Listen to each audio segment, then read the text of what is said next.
इस बार कई सामाजिक संगठनों ने भाजपा को सहयोग किया, जिससे भाजपा उत्तर प्रदेश में पुनः सत्ता बनाने में कामयाब रही।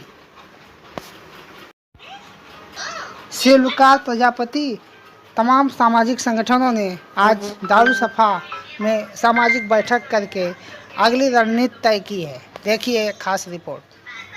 आप जैसे साधारण लोगों ने इस आंदोलन को जो ऊंचाइयां दी हैं, जो पहचान दी है, और आप लोगों के कर्मठता का बेजोड़ उदाहरण है। दो बार मुलायम सिंह यादव जी ने, अखिलेश यादव जी ने अपनी सत्ता के लिए आप लोगों को भले ही छला हो, लेकिन आपके आंदोलन का लाभ नहीं है। आपको भोला समझ करके उन्होंने आपके आंदोलन का भरपूर लाभ लिया, लेकिन आपने भी अच्छी बुद्धिमानी का परिचय इस बार दिया कि जिसने आपके साथ छल किया आपने उसको सबक सिखाया। पहले 12 में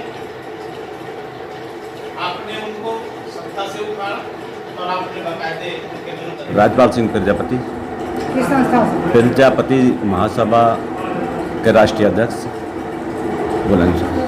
अनुसूचित जात में प्रजापति समाज को शामिल होते हुए भी नहीं किया गया, ऐसा आप लोगों का आरोप है। हाँ, क्या है पूरा मामला? ये जो है हमारे जो SC कोटे में हमें प्रजापति समाज को और ये 17 जातियों को जो इन लोगों ने नहीं लिया है, इसका हमने एक बीड़ा उठाया है कि हम लोगों को क्यों नहीं लिया गया। हमको हमारे जो सर्टिफिकेट हैं SC कोटे के वो हमें दिए जाएं।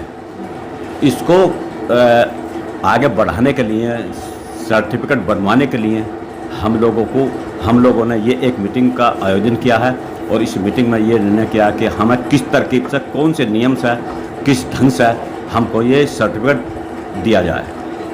इसके कितनी संस्थाएं इसमें शामिल होगी? इसमें 17 जातियां हैं। इसमें शामिल तो संस्थाएं तो बहुत हैं, लेकिन 17 जातियां इसके अंदर शामिल है जो हमें SC कोटे का प्रमाण पत्र नहीं मिला है, वो इनके सब में सम्मिलित है। उसी के साथ साथ हम लोग भी 17 जातियों में सम्मिलित हैं। इस मीटिंग के बाद क्या निर्णय लिया गया? इसमें अभी तो हमारे अपनी संस्था बनाई है, बनाने के बाद में जो निर्णय लिया जाएगा वो हमको ज्ञापन जो भी संशोधन होगा हमारी पार्टी की समिति लेगी, उसको हम वहाँ पर आगे बढ़ाएंगे। अभी भाई साहब ने कहा कि कुछ मुकदमे किए जा रहे हैं हाई कोर्ट, सुप्रीम कोर्ट में। जी। क्या है, किस टाइप का मुकदमा है? नहीं, जो मुकदमा जो SC कोटे का जो प्रमाण पत्र बनने का जो मुकदमा दिया गया था, वो मुकदमा दायर किया गया है, अभी उसका कोई निर्णय नहीं हुआ है। जब निर्णय अगर उसका हो जाता तो बात तो केंद्र सरकार का मामला है। हाँ, नहीं हाँ, चलेगा तो सब राज्य सरकार से यहाँ से लेकर के, तो हम थोड़े से पहले तो हम तो यहाँ से गांव से चलेंगे, फिर मंडल चलेंगे, जिले में चलेंगे, फिर प्रदेश में चलेंगे, आगे फिर वो यहाँ प्रदेश में चलेंगे, तब जाकर वहाँ चलेंगे, पहले विधानसभा में चलेंगे, फिर लोकसभा में चलेंगे, तो सब जगह जाना पड़ेगा। आरक्षण चूँकि आपने कहा संविधान के 1950 के राजपत्र में इसका उल्लेख है। हाँ जी, फिर भी नहीं मिला। हाँ जी, वो इन्होंने क्या वजह है कि इतने दिनों से नहीं मिल पाया? इस वजह से हम लोगों में हम लोगों को इतनी जानकारी ना हो पाई थी कि जैसे 1950 के अनुच्छेद 6 के मतलब 65वें अनुच्छेद में नंबर पर इसको शिल्पकार का प्रमाण पत्र बनाने का देने का निर्माण नंबर दिया गया है कि आप जो 65वें नंबर पर शिल्पकार में हैं, लेकिन वो फिर भी हमें नहीं दिया गया। ये इस बात की जानकारी करने के लिए तो हमने केंद्र में अपना मुकदमा दायर किया था, उसका भी कोई संशोधन नहीं हो पाया। जो वहाँ से होगा उसके बारे में हम आपसे करेंगे। आज के कार्यक्रम में आप क्या उद्देश्य था आपके कार्यक्रम का? धन्यवाद करें। मेरा उद्देश्य है हमारी पार्टी का निष्पेद कार्य, राष्ट्रीय निष्पेद कार्य का उद्देश्य है समाज को आरक्षण की ओर शिल्पकार जाति के आधार पर जो लड़ाई हम लड़ रहे हैं, हमारी पार्टी समाज के उत्थान के लिए आने वाली पीढ़ी ताकि उसका लाभ ले सके। किस तरह अपना परिचय देते हैं? मैं लालजी सिंह अखंड राष्ट्रवादी पार्टी का राष्ट्रीय अध्यक्ष। हम लोग 7 दल मिलकर के एक परिवर्तन मोर्चा बनाए, जिसके एक दल DSP अधिकार दल की आज यहाँ बैठक थी। DSP अधिकार दल के साथियों को, प्रदेश कार्यकारिणी राष्ट्रीय पदाधिकारियों की इस मीटिंग को, सभी पदाधिकारियों को धन्यवाद देते हैं कि आज सभी लोग बैठ करके एक चर्चा किए। परिवर्तन मोर्चा के 7 दल हैं: अखंड राष्ट्रवादी पार्टी, देशभक्त निर्माण पार्टी, देशभक्त निर्माण पार्टी के राष्ट्रीय अध्यक्ष हैं दयानंद विश्वकर्मा जी, और ये विश्वकर्मा लोगों की बेस पार्टी है। और महानवादी पार्टी है जिसके राष्ट्रीय अध्यक्ष हैं हरिओम कुशवाहा जी, जो कुशवाहा लोगों की बेस पार्टी है। नेशनल लोकतांत्रिक कांग्रेस बनाए हैं पन्नेलाल चौहान जी, जो हमारे चौहान नुनिया लोगों की बेस पार्टी है। प्रगतिशील जनता अधिकार पार्टी बनाए हैं जिसके राष्ट्रीय अध्यक्ष हैं शशिकांत यादव जी। राष्ट्रीय समतावादी पार्टी बनाए हैं जिसके राष्ट्रीय अध्यक्ष रामलाल राजभर जी हैं, जिसका बेस राजभर समाज है। एक दलित शोषित वेलफेयर सोसाइटी है जिसके राष्ट्रीय अध्यक्ष यहाँ बैठे हुए हैं नीरज प्रजापति जी। ये सभी 7 संगठन हम लोग मिलकर के भाजपा को समर्थन किए थे, और यह समर्थन भाजपा को 2024 लोकसभा तक हम लोग अभी निरंतर जारी रखेंगे, जिसके लिए 7 जिलों में 7 संगठन अपनी जोरदार तैयारी करके भाजपा को समर्थन इस बार 2024 के लोकसभा चुनाव में देगा। उसी की तैयारी के सिलसिले में आज हम लोगों की मीटिंग थी, जिसमें क्या उद्देश्य है? संगठन का उद्देश्य असली ये है कि संगठन को तैयार किया जाए, और अभी भाजपा के समर्थन किए हैं हम लोग, अभी भाजपा को समर्थन लगातार जारी रखा जाए 2024 तक, लोकसभा चुनाव तक हम लोगों का समर्थन जारी रहेगा। आगे के निर्णय के लिए फिर भाजपा से वार्ता की जाएगी।